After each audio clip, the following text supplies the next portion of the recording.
Hey guys, Nick here, Nightlife Kennel. Coming at you this evening. I'm not out hunting tonight. Had to deal with a situation with a buddy tonight. So this video here is more of a rant slash advice. I'm gonna get on my soapbox a little bit. You're gonna listen to me fuss.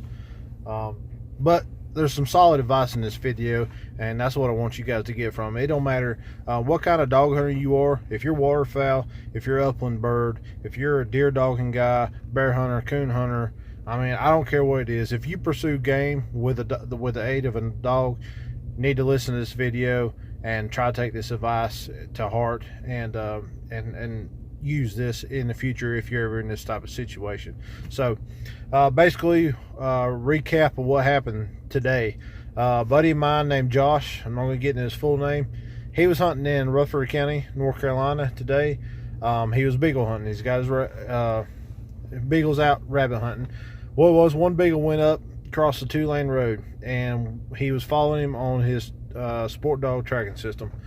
Dog crossed the road and went 400 yards up this man's driveway, and then the collar lost signal. The dog was missing. So by the time my buddy could get over there to it, the homeowner of this property was down at near the road working on a shed or something. He was doing some kind of work. My buddy asked him, he said, "Hey, I got some beagles, and have you seen them? I think they're over here." The guy said, "No, I hadn't seen them. I've been here for 30 minutes. I hadn't seen them." But he says, "Well, my telemetry system, my GPS system here, says it's 400 yards up your driveway." The guy said, "I hadn't seen no dog." And at this point, the guy's getting a little irate. So my buddy says, "Well, I know it's up there. Can I go look for my dog?" And the guy gets even more irate. And he says, "Listen, you can even go with me. I don't mind. I just need to go get my dog." But the guy cussed my buddy out, called him an SOB, and told him to get off his property. So what my buddy done was, he was already sitting basically on the edge of the road. He just went down his truck and sat there. State maintained road, he's on the right of way. He called the law. He sat there for 5 hours before anybody got there. Actually, the sheriff department never did show up. He called me, and I live 2 counties away. I called my county's game warden, and that game warden contacted Rutherford County's game warden. And so they got there about the same time I did. It was about an hour drive from me. Anyway, game wardens got there. They went up and talked to the landowner. They had to walk up his driveway. The landowner, while he's up there, he admitted that the dog come up through there. The dog was chasing and harassing his horses. This is a beagle chasing a grown horse. I mean, can't blame the guy. We all know beagles are notorious for just wiping out herds of horses. But anyway, and he shot the dog dead. And once he seen it had telemetry collar on it, he took the collar off and busted it with a rock. So the wardens come back down. They're bringing the pieces of the collar. The guy would not tell him where the dog was. They give the collar back to my buddy, pieces, I mean pieces, and shattered, and tell him that because it was chasing livestock, there's nothing he can do about it. So Josh is obviously very mad, but he is not showing his butt. He is not being hateful, but he's upset, and they know it. But he's not being hateful or disrespectful to nobody. So anyway, we end up leaving. We're going to decide we're going to go to the magistrate's office, and we're going to file a complaint. And I told him, and he'd known, that there's a law in North Carolina that you cannot remove or destruct a telemetry collar on a dog. Well, we looked it up, and sure enough, there is. And there's also another law saying above and beyond removing and destruction of a collar, you cannot keep it. That's considered stealing. That's a whole separate charge. Class 3 misdemeanor for removing and destruction of the collar, and it's another misdemeanor, or it's a little higher offense, I think, for the stealing of the collar. So we call the game wardens back. We tell them, "Listen, hey, this is the issue. This is the law." We had the law numbers. I mean, we had it looked up. So they said, "All right, meet us back over at his house." So like an hour later, we meet back over at the guy's driveway. They're like, yeah, sure enough, we looked it up on the way over here. We're going to charge the guy with removal and destruction of your collar. We're like, hey, that's good, but there's this too about him stealing the collar.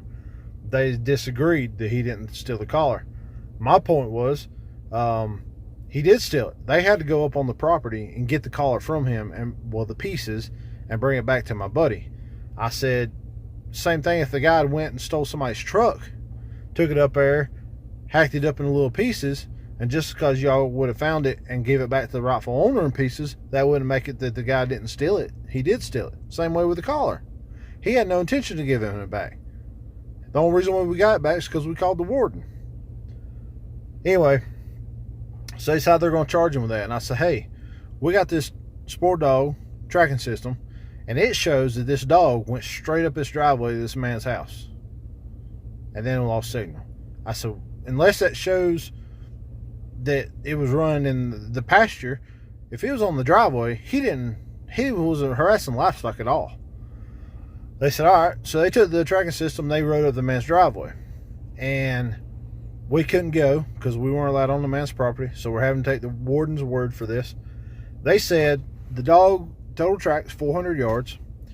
The dog stayed in the road the entirety of the track, except for the last 15 yards.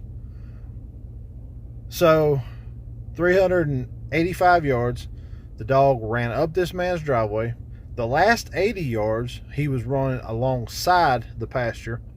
Then the dog stopped, made an immediate right-hand turn, and went 15 yards into the pasture. 15 yards. Where he shot dead. And the collar was busted with a rock at this point. So, they tell us that because the dog entered the pasture, that the argument can be made that it was harassing livestock. I don't see it. I don't believe it. I don't agree with it.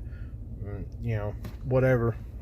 They're not going to charge the guy with that. So, Josh may try to go pursue that on a civil matter. I'm not sure if he's going to or not.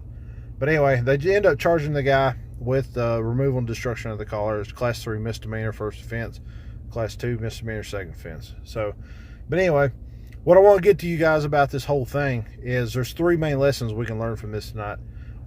One is you need to know your laws. We were aware of the laws, but we wasn't positive on the laws. Now I have the laws saved in my phone, because if this ever happens again, Ricky Tick, I'm going to have them things pulled up on my phone. I'm going to let the law enforcement know about them. And I'm going to say, y'all, you boys need to get to work. Here's the laws. Get to it. Do your job. Because sometimes these guys got a lot going on. They got a lot of laws they got to keep up with, and I get it. So they probably just didn't know. These particular guys, there's not a lot of hound hunting going on right around there, so they hadn't dealt with it like the wards in my county do. They knew these laws. But anyway, they know them now, and they know what to do. But anyway, you guys need to know what your laws are, and you need to have them memorized. You need to have them saved on your phone. Everybody's got a smartphone. Screenshot what your laws are. Keep them. Know them by heart, because that's your rights, and that's the only thing that can protect you is these rights and these laws. So you guys need to do that. That's the first thing. Second thing, everybody knows I'm a sport dog guy. True, tried and true. That's what I run. But I don't really care what kind of system you're going to run when it comes to stuff like this. You need a telemetry system that can show you, or a GPS system that show you exactly where your dog went foot by foot. So that way, that can be a defining factor in the case. I still don't think that they proved the dog was harassing livestock. I think that really leans more towards us. But regardless, you know, if the guy had said he was on the other side of the pasture, we would have proved he was not. But anyway, beside the point of whether it worked out for us or not, that can be a deciding factor for you guys in the future. So you need to keep a good GPS system, and if there's any way of logging it and storing it on an SD card or however you guys want to do it on your system, I know they're all different, do that, because you may need to reference back to it and bring it up at some point. So 2, have you a good GPS system that tracks your dogs and can keep the storage of, you know, store each track for future reference. And 3, this is where Josh really shined tonight. Act like a gentleman. I'm the first guy to get super irate when it comes to my dogs. You touch them, you're going to deal with me. And Josh is the same way as far as how he feels, but he handled himself like a gentleman tonight. And what he done by sitting there, everybody knew Josh was mad, everybody knew he was upset, and But he didn't fuss, he didn't cuss, he didn't rant and rave, he didn't point fingers, he didn't threaten nothing. And what that done was we got respect from the officers through this whole thing because of that. And I don't know what the landowner did. I don't know how he acted around the officers. He may have been cussing about these SOB hunters on my land, blah, blah, blah. I don't know. But I know we didn't come out looking like arrogant, redneck hound hunters. And that seems to be the stereotype amongst hound hunters with the general public. We're just a bunch of rednecks out here putting our dogs in the woods, making them poor things slave drive out here running game. When realistically, if you put a hound dog in a house on a leash for the rest of its life, that's cruel, because it wants to be out there chasing the game. That's what it was born and bred to do. But that's a totally another subject. But anyway, Josh handled himself like a gentleman, so he got respect back, and he made houndsmen in general look good tonight. He handled it well. So, know your laws. Every state's got them. Know what your rights are, because that can be the only thing that protects you sometimes. Get you a good GPS system that can track your dog and store where it's been in case you need to prove what happened. And you're confronted with a situation like this and you get around homeowners and law enforcement, if you can, if possible, and I know it'd be hard, try to contain yourself. Let them know you're mad. Let them know you're upset. Let them know they crossed the line. You're going to hold them accountable and you ain't backing down. But don't get too disrespectful. Stay a gentleman about it as best you can, because it's going to help you out in the long run, and it helps houndsmen out across the world, across the country, look better. So, I'm sorry if this is a big rant, a big soapbox, but I think this is good advice. I know we learned a lot of lessons tonight. Josh come out looking good. He had to fight tooth and nail for one fraction of justice satisfaction that he got tonight, but at least the guy didn't get off scot-free like we thought, because we stood our ground, we knew our laws, we could prove it, and Josh was respectful about how he went approaching the whole thing. So hope you guys, hope this is good advice for you guys. If you don't mind, click like on this and share this video like crazy amongst hound hunters. It's solid advice. And I mean, there's guys every single day that are having to deal with this type of situations. We're losing our hunting ground left and right. We're losing our hunting rights left and right. So, you know, a little bit of solid advice. I appreciate you guys listening to me rant and rave. Hope this helps you guys out. Like I said, spread this like crazy. Get this out there to the masses. You know, maybe it helps somebody out in, you know, the next go around. Maybe, I don't know. I'm just generally upset tonight, but hope this helped you guys out, and I appreciate you tuning in. So spread the word. Thank y'all. Have a good night.